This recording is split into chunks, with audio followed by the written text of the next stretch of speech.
Hello everyone, welcome to revision Rajasthan. My name is Harshvardhan Singh.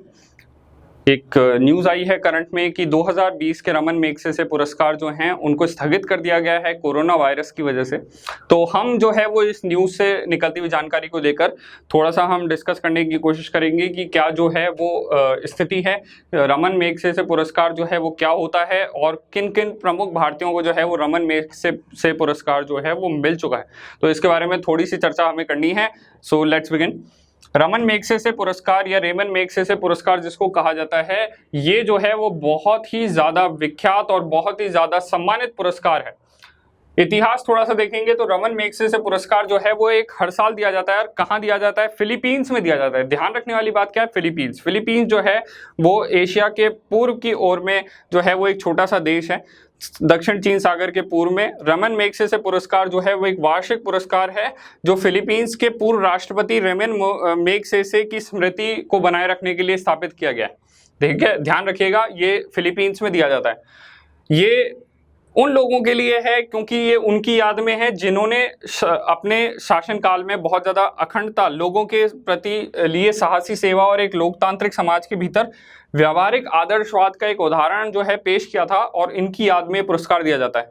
यह पुरस्कार अप्रैल 1957 में फिलीपींस की सरकार की सहमति से, ध्यान रखिएगा ये बात बहुत ज्यादा इंपॉर्टेंट है, ये प्री ओरिएंटेड क्वेश्चन भी बनने के चांसेस हैं, न्यूयॉर्क शहर में स्थित रॉकफेलर ब्रदर्स फंड, ठीक है, इसके ट्रस्टी जो होते हैं उसके द्वारा स्थापित किया गया था। ध्यान रखने वाली बात, फिलीपींस सरकार की सहमति से, यानी कि फिलीपींस सरकार के साथ मिलकर किन्होंने Rockefeller brothers fund and trust जो हैं, या फिर trustees of Rockefeller brother fund जो है, इनके माध्यम से जो है वो दिया जाता है, तत्वाधान से दिया जाता है। फिलीपींस सरकार का इसमें सहयोग होता है। मिलता कहाँ है? फिलीपींस के अंदर। तो ये चीजें जो है वो ध्यान रखने वाली है। फिलीपींस की राजधानी है मनीला। बहुत इंपॉर्टेंट जो है वो ये पुरस्कार माना जाता है।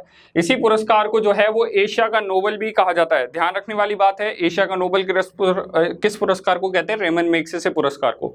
रेमन मैगसेसे अवार्ड जो है वो फाउंडेशन एशियन व्यक्तियों को ही दिया जाता है। ध्यान रखने वाली बात ये भी एक रहेगी कि एशियन व्यक्तियों को दिया जाता है, उनके संबंधित क्षेत्रों में उत्कृष्टता प्राप्त करने का पुरस्कार है ये। ठीक है, आपको ये ध्यान रखना है कि अपने क्षेत्र में सर्वोच्च प्रदर्शन करने के लिए, समाज कल्याण के लिए, जर्नलिज्म के लिए, इन सब क्षेत्रों में या उत्कृष्टता दिखाने के लिए अपने क्षेत्र में जो है वो ये पुरस्कार दिया जाता है। साल में एक बार दिया जाता है, फिलीपींस में दिया जाता है, और एशिया का नोबेल पुरस्कार भी कहते हैं। अगर हम कुछ तथ्यों की बात करेंगे तो ध्यान रखने वाली बात, 1958 में, यानी कि जिस साल ये पुरस्कार बना था 1957 में, उसके अगले साल जब पहला पुरस्कार दिया गया तो उसमें विनोबा भावे, ठीक है, ये पुरस्कार पाने वाले पहले भारतीय थे। ये बात बहुत ही ज्यादा इंपॉर्टेंट फैक्टर है। ध्यान रखने वाली बात क्या है? विनोबा भावे वो हैं जिन्होंने जो है वो इंडिविजुअल सत्याग्रह, यानी कि व्यक्तिगत सत्याग्रह आंदोलन में पहले व्यक्तिगत सत्याग्रही रहे। विनोबा भावे महात्मा गांधी से जुड़े हुए थे, गांधीवादी नेता थे। दूसरी ओर 2019 में रवीश कुमार ने ये पुरस्कार प्राप्त किया है। जैसे मैं आपको बता चुका हूँ, 2020 में ये पुरस्कार नहीं दिया जाएगा। कोविड-19 कोरोना वायरस की वजह से पुरस्कार को जो है वो टाल दिया गया, इस साल नहीं देंगे। और 2018 में सोनम वांगचुक, बिल्कुल सब नाम से परिचित हैं, अगर नहीं हैं तो अभी बाइकआउट चाइना वाला जो मूवमेंट है उसके लीडर, आप जान सकते हैं इनको, गूगल करिए इनके बारे में। 3 इडियट्स मूवी सबने देखी है, तो ये बहुत ही प्रमुख नाम हो गए हैं सोनम वांगचुक।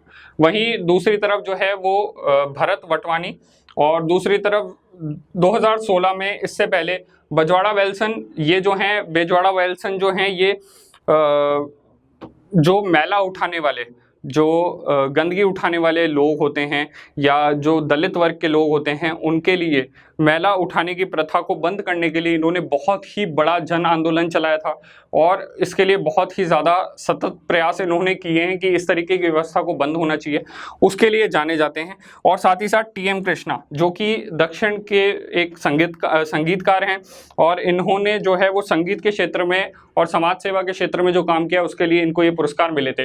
पिछले कुछ सालों में मिले हुए कुछ महत्वपूर्ण पुरस्कार और कुछ व्यक्ति हैं, तो आपको ये ध्यान होना चाहिए, खासतौर से 2019 का, और पहला किसको मिला था ये भी एक पूछने वाली तथ्य रहता है। इसके अलावा अगर बात करेंगे तो अन्य भारतीयों में बात करेंगे हम, तो अन्य भारतीयों में जो व्यक्ति हैं जिन्हें पुरस्कार मिल चुका है, तो उसमें वर्गीस कुरियन है। वर्गीस कुरियन जो हैं वो अमूल से संबंधित है। हमारे यहाँ पर श्वेत क्रांति यानी कि जो दूध क्रांति है उसके जनक कहा जाता है। एम एस स्वामीनाथन हरित क्रांति के जनक कहे जाते हैं। इन्होंने जो है हाई यील्डिंग वैरायटी के सीड्स मैक्सिको वगैरह से लाकर जो है 1965 के दौर में हरित क्रांति को जो है भारत में रूप दिया था। सत्यजीत रे प्रसिद्ध फिल्मकार हैं। आर के लक्ष्मण जो हैं, जिन्होंने मालगुडी डेज वगैरह लिखी, इस तरीके की किताबें लिखी, वो जो हैं वो किताब के लेखक हैं। वहीं पंडित रविशंकर प्रसिद्ध संगीतज्ञ हैं। किरण बेदी ये वर्तमान में लेफ्टिनेंट गवर्नर हैं पौंडीचेरी की, और इन्हें भी जो है पहली महिला आईपीएस होने का भी खिताब मिल चुका है और ये रमन मैग्सेसे पुरस्कार से सम्मानित हैं। वहीं अरविंद केजरीवाल भी जो हैं दिल्ली के सीएम हैं, इन्हें भी जो है वो ये पुरस्कार मिल चुका है। टीएन शेषन ये जो हैं बहुत ही महत्वपूर्ण मुख्य चुनाव आयुक्त रह चुके हैं भारत के। इन्होंने चुनाव बदलाव या चुनाव सुधार जो हैं वो किए हैं भारत में बहुत ही ज़्यादा प्रमुख, और टीएन शेषन जो है वो इसके लिए जाने जाते हैं और इसके लिए इनको रेमन मैग्सेसे पुरस्कार से सम्मानित किया गया। वहीं जयप्रकाश नारायण जेपी मूवमेंट से जुड़े हुए हैं। इन्होंने इंदिरा गांधी की सरकार के भ्रष्टाचार वाली स्थिति को लेकर जो है वो जेपी आंदोलन, जयप्रकाश नारायण आंदोलन चलाया था, उसके अंतर्गत जो है वो उस मूवमेंट को दबाने के लिए ही मुख्य तौर से एक तरीके से कहीं ना कहीं जो है वो इमरजेंसी भी इसमें शामिल है। ये वाले कुछ प्रमुख नेता, कुछ प्रमुख लोग जो भारत में ये अवार्ड जो है वो जीत चुके हैं। I hope you like the video.